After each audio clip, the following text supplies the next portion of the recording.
Dear students, in this third session of marketing, we will try to know the concepts of marketing. ಇವತ್ತಿನ ಈ ಸೆಷನಲ್ಲಿ ನಾವು marketing ಕಾನ್ಸೆಪ್ಟ್ಸನ್ನು ತಿಳ್ಕೊಳ್ಳೋದಕ್ಕೆ try ಮಾಡೋಣ. There are 5 concepts of marketing, each of which vary in the function that they deal with. For example, production concept deals with production and selling concept deals with selling. Each concept was developed as per the need of the market. As the market changed, so did the concepts of marketing. And today we have an opportunity to look at all 5 concepts of marketing and what they represent.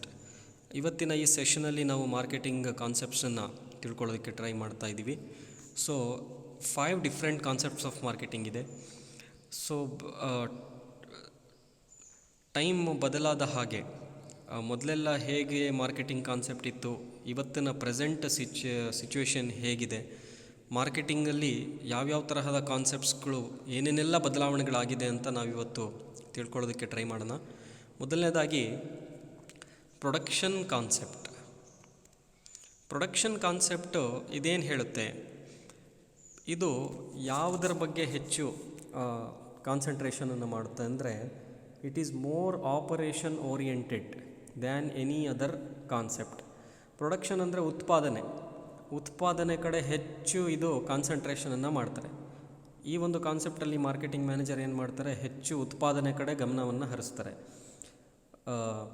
ಮತ್ತು ಕಡಿಮೆ ಬೆಲೆಗೆ ಪ್ರಾಡಕ್ಟನ್ನು ಏನಾದರೂ ಮಾಡಿ ಕಡಿಮೆ ಬೆಲೆಗೆ ಉತ್ಪಾದನೆ ಮಾಡೋದಕ್ಕೆ ಟ್ರೈ ಮಾಡ್ತಾರೆ. ಟೋಟಲ್ಲಾಗಿ ಉತ್ಪಾದನೆ ಕಡೆ ಇವರು ಹೆಚ್ಚು ಕಾನ್ಸಂಟ್ರೇಷನನ್ನು ಮಾಡ್ತಾರೆ. Production concept that are widely available and inexpensive. The production concept is more operations oriented than any other concept. ಅಂದರೆ ನಾನು ಮೊದಲೇ ಹೇಳಿದ ಹಾಗೆ ಇದು ಹೆಚ್ಚು ಉತ್ಪಾದನೆ ಕಡೆ ಇವರು ಗಮನವನ್ನು ಹರಿಸ್ತಾರೆ. Secondly, product concept. ಈ ಪ್ರಾಡಕ್ಟ್ ಕಾನ್ಸೆಪ್ಟ್ ಏನು ಹೇಳುತ್ತೆ, consumers favour products that are offer the most quality, performance or innovative features. The product concept believes in the consumer and it says the consumers are more likely to be loyal if they have more options of products or they get the more benefits from the product of the company. ಈ concept ಅತಿ ಹೆಚ್ಚಾಗಿ ಯಾವುದನ್ನು focus ಮಾಡುತ್ತೆ ಅಂದರೆ ಆ product, ಆ ವಸ್ತುವಿನ ಮೇಲೆ, ಆ ವಸ್ತುವನ್ನು ಹೆಚ್ಚು ಅಟ್ರಾಕ್ಟಿವ್ ಆಗಿ ಮಾರ್ಕೆಟಿಂಗ್ ಮ್ಯಾನೇಜರ್ಸು ನೀಟಾಗಿ ಅದನ್ನು ಡಿಸೈನ್ ಮಾಡಿ ಅಟ್ರಾಕ್ಟಿವ್ ಆಗಿ ಅದರ ಒಂದು ಲುಕ್ ಆಗಿರ್ಬೋದು, ಅದರ ಒಂದು ಫೀಚರ್ ಆಗಿರ್ಬೋದು, ಅದರ ಒಂದು ಆ ಪ್ರಾಡಕ್ಟ್ನ ಒಂದು ಟೇಸ್ಟ್ ಆಗಿರ್ಬೋದು, ಆ ಪ್ರಾಡಕ್ಟ್ನ ಒಂದು ಎಕ್ಸ್ಟರ್ನಲ್ ಫೀಚರ್ಸ್ ಆಗಿರ್ಬೋದು, ಅದ್ರ ಕಡೆ ಹೆಚ್ಚು ಕಾನ್ಸಂಟ್ರೇಷನನ್ನು ಮಾಡ್ತಾರೆ. ಹೇಗಾದರೂ ಮಾಡಿ ಒಂದು ಒಳ್ಳೆ ಕ್ವಾಲಿಟಿ ಪ್ರಾಡಕ್ಟನ್ನು ಉತ್ಪಾದನೆ ಮಾಡಿದ್ರೆ ಆ ಪ್ರಾಡಕ್ಟನ್ನು ಹೆಚ್ಚು ಜನ ಗ್ರಾಹಕರು, ಕಸ್ಟಮರ್ಸ್ ಅದಕ್ಕೆ ಅಟ್ರ್ಯಾಕ್ಟ್ ಆಗ್ತಾರೆ. ಈ ಒಂದು ನಂಬಿಕೆ ಮೇಲೆ ಪ್ರಾಡಕ್ಟ್ ಕಾನ್ಸೆಪ್ಟು ನಿಂತಿದೆ. ಈ ಪ್ರಾಡಕ್ಟ್ ಕಾನ್ಸೆಪ್ಟ್ ಅಂದರೆ ದ ಮೋಸ್ಟ್ ಕ್ವಾಲಿಟಿ ಪ್ರಾಡಕ್ಟು ಮತ್ತು ಆ ಪ್ರಾಡಕ್ಟ್ನ ಒಂದು ಪರ್ಫಾಮೆನ್ಸು ಮತ್ತು ಮುಖ್ಯವಾಗಿ ಇನ್ನೋವೇಟಿವ್ ಫೀಚರ್ಸ್. ಆ ಪ್ರಾಡಕ್ಟನ್ನು ಯಾವ ಥರ ಡಿಸೈನ್ ಮಾಡಬೇಕಂದ್ರೆ ಅದನ್ನು ನೋಡಿದ ತಕ್ಷಣವೇ ಅಥವಾ ಅದನ್ನು ಒಂದು ಸಲ ಬಳಸಿದ ತಕ್ಷಣವೇ ಕಸ್ಟಮರ್ಸು ಅದಕ್ಕೆ ಫುಲ್ಲು ಲಾಯಲ್ ಆಗಿರಬೇಕು. ಅಂತಹ ಒಂದು ಮಾರ್ಕೆಟನ್ನು ಸೃಷ್ಟಿ ಮಾಡೋದಕ್ಕೆ ಪ್ರಾಡಕ್ಟ್ ಕಾನ್ಸೆಪ್ಟು ಹೆಚ್ಚು ಕಾನ್ಸಂಟ್ರೇಷನ್ ಮಾಡುತ್ತೆ. ಪ್ರೊಡಕ್ಷನ್ ಕಾನ್ಸೆಪ್ಟಲ್ಲಿ ಬರೀ ಉತ್ಪಾದನೆ ಮಾಡ್ತಕ್ಕಂಥದ್ದು, ಉತ್ಪಾದನೆಗೆ ಹೆಚ್ಚು ಆದ್ಯತೆಯನ್ನು ಕೊಡ್ತಕ್ಕಂಥದ್ದು, ಹೆಚ್ಚು ಉತ್ಪಾದನೆ ಮಾಡಿ ಅದನ್ನು ಸೇಲ್ ಮಾಡೋದಕ್ಕೆ ಕಾನ್ಸಂಟ್ರೇಟ್ ಮಾಡ್ತಾಯಿದ್ರು. ಬಟ್ ಇಲ್ಲಿ ಪ್ರಾಡಕ್ಟ್ನ ಬಗ್ಗೆ, ಆ ವಸ್ತುವಿನ ಬಗ್ಗೆ ಹೆಚ್ಚು ಮಾರ್ಕೆಟಿಂಗ್ ಮ್ಯಾನೇಜರ್ಸು ಪ್ಲ್ಯಾನನ್ನು ಮಾಡ್ತಾರೆ. Next one of the traditional concept ಅಂತಲೇ ನಾವು ಹೇಳ್ಬೋದು, ಸೆಲ್ಲಿಂಗ್ ಕಾನ್ಸೆಪ್ಟ್. ಈ ಕಾನ್ಸೆಪ್ಟ್ ಏನು ಹೇಳುತ್ತೆ, selling concept will try to, ಇದರ ಒಂದು ನಂಬಿಕೆ ಏನಂದರೆ consumers will buy products only if the company aggressively promotes or sells these products. ಈ ಕಾನ್ಸೆಪ್ಟಲ್ಲಿ ಮಾರ್ಕೆಟಿಂಗ್ ಮ್ಯಾನೇಜರ್ಸ್ ಏನು ಮಾಡ್ತಾರೆ, ಅವರ ಒಂದು ಯೋಚನೆ ಏನಂದರೆ ಕಸ್ಟಮರ್ಸು ನಾವು ಫೋರ್ಸ್ ಮಾಡಿ ಸೇಲ್ ಮಾಡ್ದಲೇ ಹೋದರೆ ಆ ಪ್ರಾಡಕ್ಟನ್ನು ಪರ್ಚೇಸ್ ಮಾಡೋದಿಲ್ಲ. ನಾವು ಸುಮ್ಮನೆ ಕುಂತರೆ ಯಾರೂ ಕೂಡ ನಮ್ಮ ಪ್ರಾಡಕ್ಟು ಪರ್ಚೇಸ್ ಮಾಡೋದಿಲ್ಲ. ನಾವು ಅಗ್ರೆಸಿವ್ ಆಗಿ ಅದನ್ನು ಸೆಲ್ ಮಾಡಲೇಬೇಕು. ನಾವು ಸೇಲ್ಸ್ಮೆನ್ಗಳಿಗೆ ಟಾರ್ಗೆಟನ್ನು ಕೊಡಬೇಕು. ನೀವಿಷ್ಟು ಕಂಪಲ್ಸರಿಯಾಗಿ ಸೇಲ್ಸ್ ಮಾಡಲೇಬೇಕು ಅಂಥೇಳಿ ಫೋರ್ಸ್ ಮಾಡಬೇಕು. ಈ ಒಂದು ಸೆಲ್ಲಿಂಗ್ ಕಾನ್ಸೆಪ್ಟ್ ಏನು ಮಾಡುತ್ತೆ, ಹೇಗಾದರೂ ಮಾಡಿ ಆ ಪ್ರಾಡಕ್ಟನ್ನು ಸೇಲ್ ಮಾಡೋದಕ್ಕೆ ಟ್ರೈ ಮಾಡುತ್ತೆ. ಇದರ ಮುಖ್ಯ ಉದ್ದೇಶ ಏನಂದರೆ ಅಗ್ರೆಸಿವ್ ಸೆಲ್ಲಿಂಗ್. ಅಗ್ರೆಸಿವ್ ಅಂದರೆ ಬಹಳಷ್ಟು ಫೋರ್ಸ್ ಆಗಿ ಕಸ್ಟಮರ್ಸನ್ನು ಫೋರ್ಸ್ ಮಾಡಿ ಸೇಲ್ ಮಾಡ್ತಕ್ಕಂಥದ್ದು. ಉದಾಹರಣೆಗೆ ನೀವು ನೋಡಿರ್ಬೋದು, ಇನ್ಶೂರೆನ್ಸ್ ಏಜೆಂಟ್ಸ್ಗಳು ನಮಗೆ ಬೇಡ, ನಾವು ಇನ್ಶೂರೆನ್ಸ್ ಪ್ರಾಡಕ್ಟ್ ನಾವು ತೊಗೊಳ್ಳಲ್ಲ ಅಂದರೂ ಕೂಡ ನಮ್ಮನ್ನೆಲ್ಲ ಹೆದರಿಸಿ ನೀವು ಪ್ರಾಡಕ್ಟನ್ನು ಮಾರಾಟ ಮಾಡೋದನ್ನು ನೀವು ಗಮನಿಸಿರ್ತೀರ.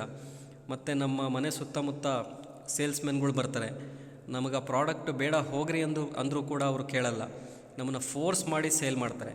ಇದು ಈ ಒಂದು ಸೆಲ್ಲಿಂಗ್ ಕಾನ್ಸೆಪ್ಟಿಗೆ ಒಂದು ಉದಾಹರಣೆ. ನೆಕ್ಸ್ಟ್, ಇತ್ತೀಚಿನ ದಿನಗಳಲ್ಲಿ ಅತಿ ಹೆಚ್ಚು ಮಾರ್ಕೆಟಿಂಗ್ ಮ್ಯಾನೇಜರ್ಸು ಕಾನ್ಸಂಟ್ರೇಟ್ ಮಾಡ್ತಕ್ಕಂತಹ ಒಂದು ಕಾನ್ಸೆಪ್ಟ್ ಮಾರ್ಕೆಟಿಂಗ್ ಕಾನ್ಸೆಪ್ಟ್. ಮಾರ್ಕೆಟಿಂಗ್ ಅಂದರೆ ಫೋರ್ಸ್ ಮಾಡಿ ಸೇಲ್ ಮಾಡೋದಲ್ಲ. ಫಸ್ಟು ಕಸ್ಟಮರಿಗೆ ಏನು ಬೇಕು, ಗ್ರಾಹಕರಿಗೆ ಏನನ್ನು ಬಯಸ್ತಾರೆ, identifying the needs of customers and fulfilling the needs of customers profitably. ಈ ಒಂದು ಉದ್ದೇಶ ಮಾರ್ಕೆಟಿಂಗ್ ಕಾನ್ಸೆಪ್ಟ್ನದಾಗಿರುತ್ತೆ. ಇಲ್ಲಿ it focuses on needs and wants of target markets. ಅಂದರೆ ಕಸ್ಟಮರ್ಸ್ನ ನೀಡ್ಸು ಮತ್ತು ಅವರ ಬಯಕೆಗಳೇನು ಅದನ್ನು ಇಲ್ಲಿ ಅರ್ಥ ಮಾಡಿಕೊಂಡು ಅದನ್ನು ಕಾಂಪಿಟೇಟರ್ಸ್ಗಿಂತ ನಾವು ಚೆನ್ನಾಗಿ ಅದನ್ನು ಟಾರ್ಗೆಟ್ ಮಾಡೋದಕ್ಕೆ ಮಾರ್ಕೆಟಿಂಗ್ ಮ್ಯಾನೇಜರ್ಸು ಟ್ರೈ ಮಾಡ್ತಾರೆ. ಕೇವಲ ಲಾಭ ಮಾಡೋದು ಉದ್ದೇಶ ಅಲ್ಲ, ಆ ಲಾಭದ ಜೊತೆಯಲ್ಲಿ customers satisfaction is most important. Customers satisfaction ಇಲ್ದಲೇ ಹೋದರೆ ನಾವು ಮಾರ್ಕೆಟಿಂಗ್ ಮಾಡೋದು ಕಷ್ಟ ಆಗುತ್ತೆ. ಈ ಒಂದು ನಂಬಿಕೆ ಮೇಲೆ ಇರುವಂತಹ ಕಾನ್ಸೆಪ್ಟು ಮಾರ್ಕೆಟಿಂಗ್ ಕಾನ್ಸೆಪ್ಟ್. ಮತ್ತು ಇತ್ತೀಚಿನ ದಿನಗಳಲ್ಲಿ ಸೊಸೈಟಲ್ ಮಾರ್ಕೆಟಿಂಗ್ ಕಾನ್ಸೆಪ್ಟ್ ಇದೇನು ಹೇಳುತ್ತೆ, it focuses on needs and wants of target markets and delivering value better than competitors that preserves the customers and society's wellbeing. ಇಲ್ಲಿ ಸಮಾಜಕ್ಕೋಸ್ಕರ, ಸಮಾಜದ ಒಳ್ಳೆಯದಕ್ಕೋಸ್ಕರ ಈ ಒಂದು ಕಾನ್ಸೆಪ್ಟ್ ನಿಂತಿದೆ. ಮಾರ್ಕೆಟಿಂಗ್ ಕಾನ್ಸೆಪ್ಟ್ಗಿಂತಲೂ ಕೂಡ ಇವತ್ತು ಸೊಸೈಟೀಸ್ ವೆಲ್ಬೀಯಿಂಗನ್ನು ನೋಡ್ತಕ್ಕಂತಹ ಮಾರ್ಕೆಟಿಂಗ್ ಕಾನ್ಸೆಪ್ಟ್ ಮಾರ್ಕೆಟಿಂಗ್ ಮ್ಯಾನೇಜರ್ಸ್ನ ಪ್ಲ್ಯಾನ್ ಮಾಡಬೇಕಾಗುತ್ತೆ. ಬಹಳಷ್ಟು ಕಂಪನಿಗಳಲ್ಲಿ ಈ CSR ಅಂತ ನೀವು ಕೇಳಿರ್ಬೋದು, ಕಾರ್ಪೊರೇಟ್ ಸೋಷಿಯಲ್ ರೆಸ್ಪಾನ್ಸಿಬಿಲಿಟಿ. ಕಂಪನೀಸ್ಗಳು ಕೇವಲ ಲಾಭ ಮಾಡೋ ಉದ್ದೇಶ ಅಷ್ಟೇ ಅಲ್ಲ, ಸಮಾಜಕ್ಕೋಸ್ಕರ ಏನಾದರೂ ಕಾಂಟ್ರಿಬ್ಯೂಟ್ ಮಾಡಬೇಕು. ಉದಾಹರಣೆಗೆ ಟಾಟಾ ಮೆಮೋರಿಯಲ್ ಹಾಸ್ಪಿಟಲ್ ಅಂತ ಸ್ಟಾರ್ಟ್ ಮಾಡಿದೆ. ಇನ್ಫೋಸಿಸ್ ಫೌಂಡೇಶನ್ ಅವರು ಫ್ರೀಯಾಗಿ ವಿದ್ಯಾರ್ಥಿಗಳಿಗೆ ಟ್ರೈನಿಂಗನ್ನು ಕೊಡ್ತಾರೆ. ಸೊ ಟೋಟಲಿ ಪ್ರಾಫಿಟ್ ಮಾಡೋದರ ಜೊತೆಗೆ ಕಸ್ಟಮರ್ಸು ಮತ್ತು ಸೊಸೈಟಿಯ ಒಂದು ಅಭಿವೃದ್ಧಿಗೋಸ್ಕರ ಇರುವಂತಹ ಒಂದು ಕಾನ್ಸೆಪ್ಟು ಸೊಸೈಟಲ್ ಮಾರ್ಕೆಟಿಂಗ್ ಕಾನ್ಸೆಪ್ಟ್.